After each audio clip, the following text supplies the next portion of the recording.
आपका खैर मकदम है 4 टीवी न्यूज कर्नाटका एक्सप्रेस में। मैं हूं शकील बागमारे।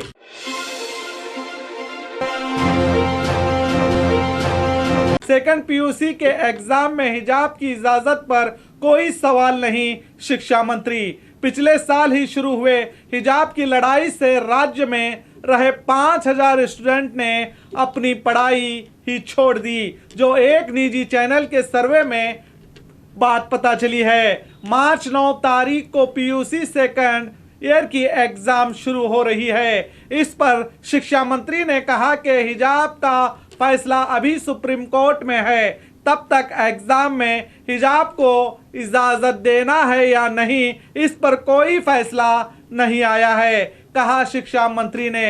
एग्जाम में हिजाब को लेकर उडुपी, चिक्कबल्लापुर, चामराजनगर और बेंगलुरु के मुस्लिम पीयूसी स्टूडेंट ने हिजाब की अनुमति को लेकर अपने कॉलेज के प्रिंसिपल से अपील की थी, जिन्हें नाकामयाबी हासिल हुई है। क्या सरकार हिजाब के नाम पर मुस्लिम लड़कियों की शिक्षा से दूर रखना चाहती है?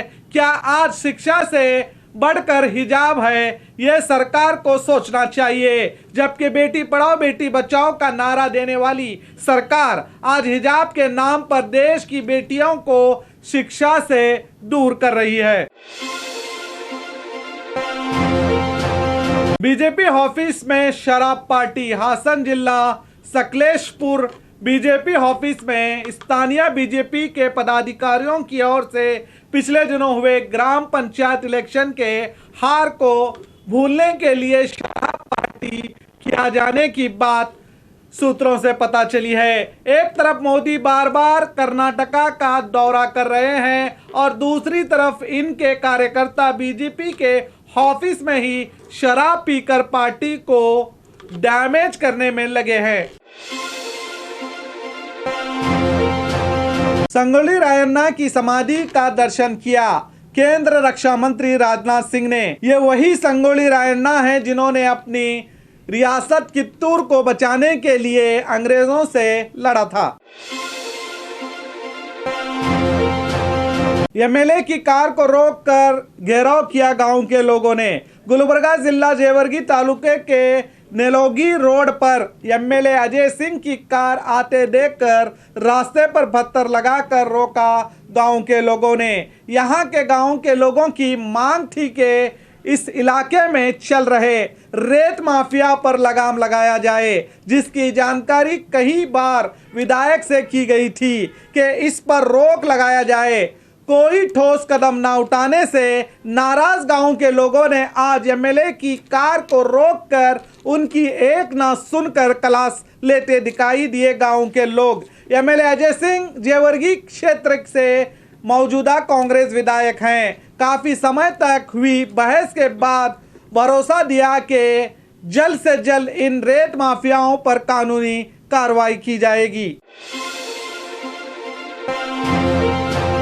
रिश्वत लेते हुए रंगे हाथों जाल में फंसी अधिकारी। बेंगलुरु बेस्कॉम बिजली विभाग में एई असिस्टेंट एग्जीक्यूटिव इंजीनियर विद्या कॉन्ट्रैक्टर से बिल क्लियर करने के लिए 20,000 रिश्वत की मांग की थी।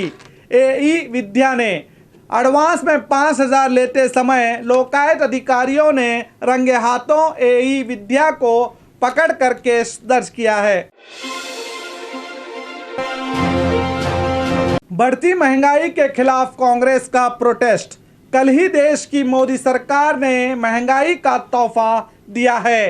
रसोई गैस में 50 रुपए और कमर्शियल गैस में 351 रुपए बढ़ाए गए हैं। इस पर आज मैसूर में एक्स एमएलए सोमशेखर के नेतृत्व में खाली सिलेंडर के साथ लकड़ियों का चूल्हा जलाकर अनोखे अंदाज में प्रदर्शन करके गरीबों की दुश्मन बीजेपी सरकार के नारे लगाते नजर आए। कांग्रेस कार्यकर्ता देश की मोदी सरकार ने जब भी चीजों के दाम बढ़ाए हैं तब तब कांग्रेस प्रोटेस्ट करते आई है। उसके बावजूद भी दामों में कभी कमी दिखाई नहीं दी और सरकार अपने फैसलों पर हर बार की तरह अटल रही है। त्रिपुरा में बीजेपी की जीत पर कार्यकर्ताओं ने मनाया जश्न। आज देश के नॉर्थ ईस्ट में रहे राज्य त्रिपुरा, नागालैंड और मेघालय में हुए चुनाव के नतीजे घोषित हुए हैं, जिसमें त्रिपुरा और नागालैंड में बीजेपी को जीत मिलने पर आज कर्नाटक के मंडिया शहर में स्थानीय बीजेपी कार्यकर्ता की ओर से जश्न मनाया गया और मिठाइयां बांटकर झूमते नजर आए बीजेपी के कार्यकर्ता। और कर्नाटक में होने वाले चुनाव में भी बीजेपी की जीत का विश्वास जताया है बीजेपी कार्यकर्ताओं ने।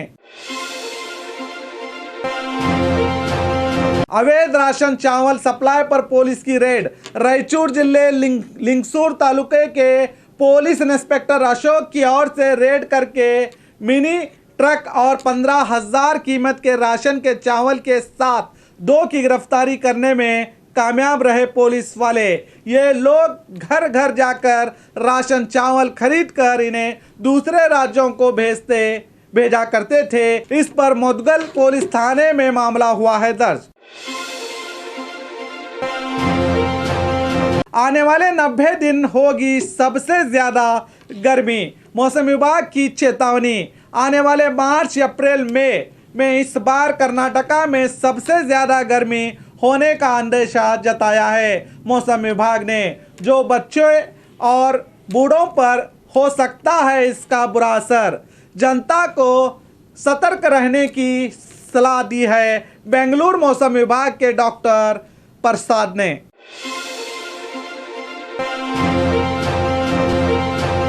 और खबरों के लिए देखते रहिए 4 टीवी न्यूज़ कर्नाटका एक्सप्रेस।